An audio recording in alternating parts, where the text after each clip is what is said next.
Hey, what's up? It's been a while. We're approaching the trade deadline. It's within the next week. A lot has changed. I mean, it's been a month and a half since I made some videos, and a lot can change in that time.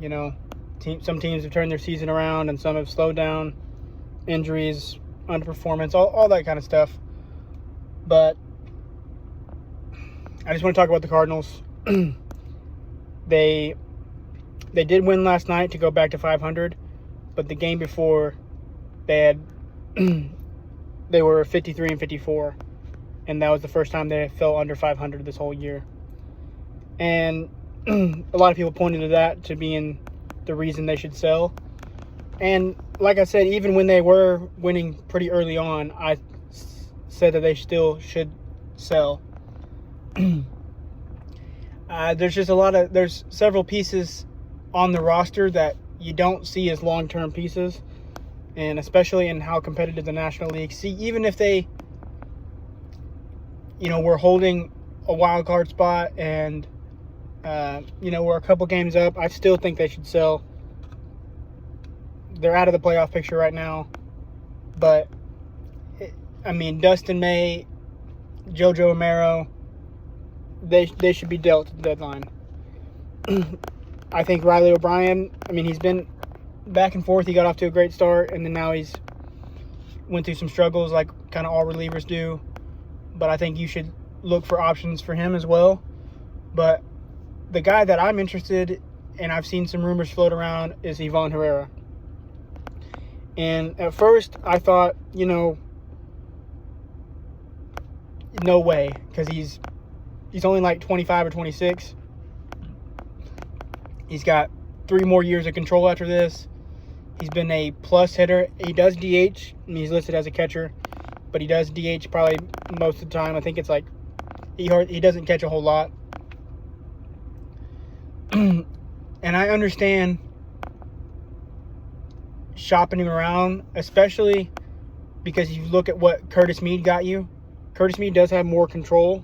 Curtis Mead, what the Nationals got for him. He does have more control, but he has a whole lot less.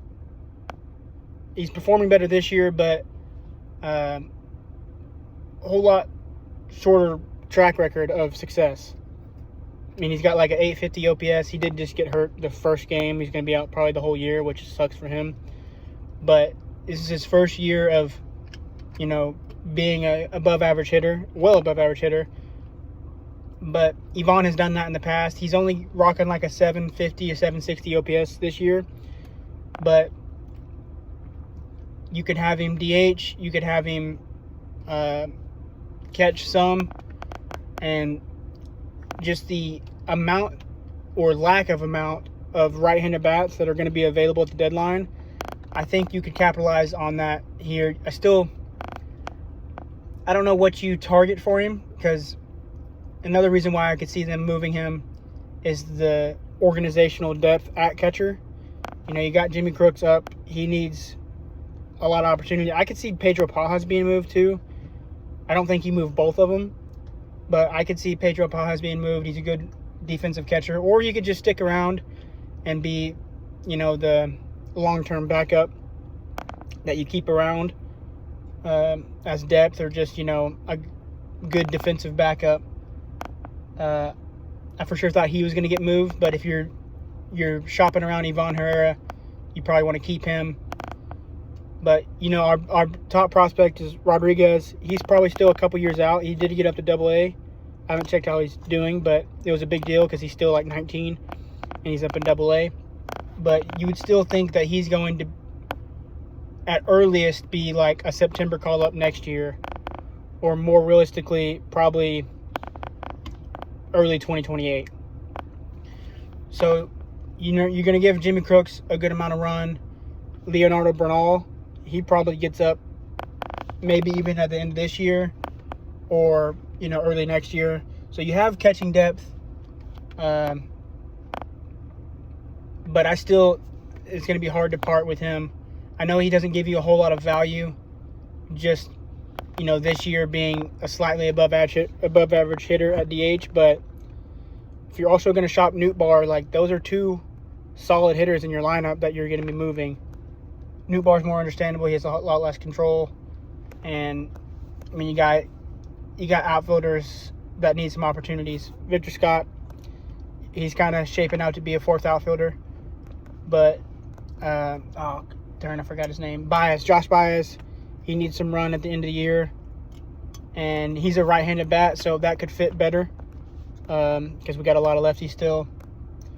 But I don't want to say that, especially because this happened last couple years where the Cardinals, probably the first 80, 90 games, or 100 games in now, but the first 80, 90 games are competitive, and then they kind of tail off at the end, middle of summer, and then, they don't end up making the playoffs. But with all the moves they made this offseason, I think it's a success to, I think we're ahead of schedule. You got Weatherholt locked up, Jordan Walker's breakout. I mean, you made a flyer move on Dustin May, which looks like he's going to be able to bring you something back when you flip him. There's been some successes. Weatherholt has come up and been one of the best defenders, and he showed a little bit more power. He's good. He looks like he's on pace for about low 20s, maybe even up to 25 home runs. Probably about 22 home runs or so on the year, finish with. But he's shown more power than you probably expected, and he shows good plate discipline. So, I mean, he might not be a 300 hitter, but provides good power. And if he could be a 100 to a 110 WRC plus and be the level of defense that he plays at second base, I think you're super satisfied with that contract. I know you obviously want the huge upside of him being an MVP or whatever, but second base is not a great position.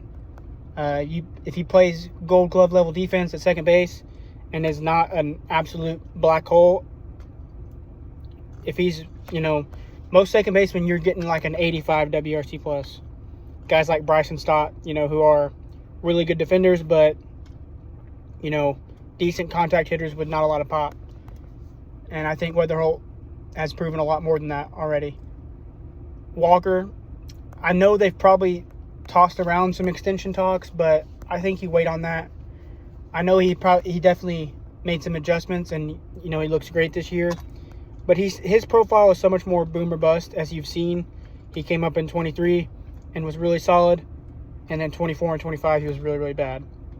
And then this year he's been great. So I think you can wait on that. And I think he's improved defensively, but also corner outfield I think is a lot easier to get. I don't know. I mean, I know you want to keep a homegrown guy, former first-round pick, but not saying you should let him. But you got like 3 years before you have to make a free agent conversation about him. And I think a lot of fans would want to see him kind of prove it again next year that the adjustments he made are for real. But, I mean, I think Leahy, I think I mentioned last time when I talked about the Cardinals, I said Palante, I misspoke. I said Leahy and Palante were kind of struggling to where you could maybe move them back and forth between the bullpen. Leahy did get off to a slow start, but he's looked a lot better his, last couple starts. And Liberatore is really the one that has struggled, and you're looking probably move him back to the bullpen. But Palante has had probably the best year of his career. He's a back end of the rotation guy. I think he solidified that. Ground ball pitcher. I think you can count on him to fill a rotation spot the next couple years. I think too, like Dustin May and Romero, I don't know what you're going to get for them, but I don't think it makes sense to hold on to them, especially Romero. I've seen some people say, Dustin May you could offer in the qualifying offer, which I think he would take. And he may pitch up to that again, but then that just means you probably aren't going to get as good of a deal for him next year because how much more he'll be making on a qualifying offer than he is this year. But I think you really got to do what you did with the lineup, and you continue to do, like trading Donovan, Arenado, Contreras, trading all those guys, gave all these at bats to the younger guys. I think I like that they took a flyer on Dustin May, but I think you got to get, some of the younger guys up in the rotation and give them opportunities. Most notably Quinn Matthews, Cooper Jerpy, other guys like that. I think Durangelo, I think he could be up pretty soon. I mean, you just got to kind of see. Fitz got hurt, but Dobbins has been solid, spot starter. But, move Dustin May. You're probably not getting a top 10 prospect from a decent system. But I don't see him being needed the rest of the year.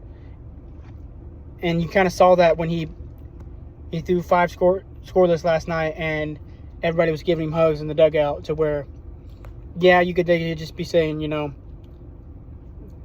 good job on the start, but it most likely seemed like, that's kind of his last start and he's expected to be moved. Which sucks, I mean, because, I'm sure he made, some good friendships and whatever, but, they all know it's a business, and he probably knew at the time of signing of where the Cardinals are at that he was pitching to try to be traded. And now that he's pitched well enough to likely be traded, but him, Romero, I think Nootbaar needs to be moved. I love Nootbaar, but I think he's a change of scenery guy, and I think you could get with. I just don't think there's going to be a ton of bats being moved. I think there's a surplus of pitching, and everybody needs pitching, but it feels kind of weird this year where I don't think there's a whole lot of bats available. So if you dangle 2 pretty solid ones, Herrera and Nootbaar, I think you can capitalize and quote-unquote win the deadline. But I don't think it's a failure that you're selling at the deadline.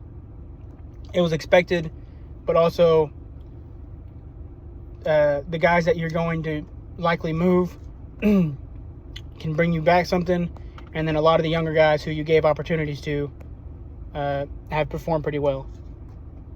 So, I mean, I think this season is a success. You're probably going to win 70 to 75 games. Obviously be out of the playoff picture, but I think this is a good season for Cardinal baseball. And I don't know, I'm looking forward to the next couple years, but this has been a step in the right direction.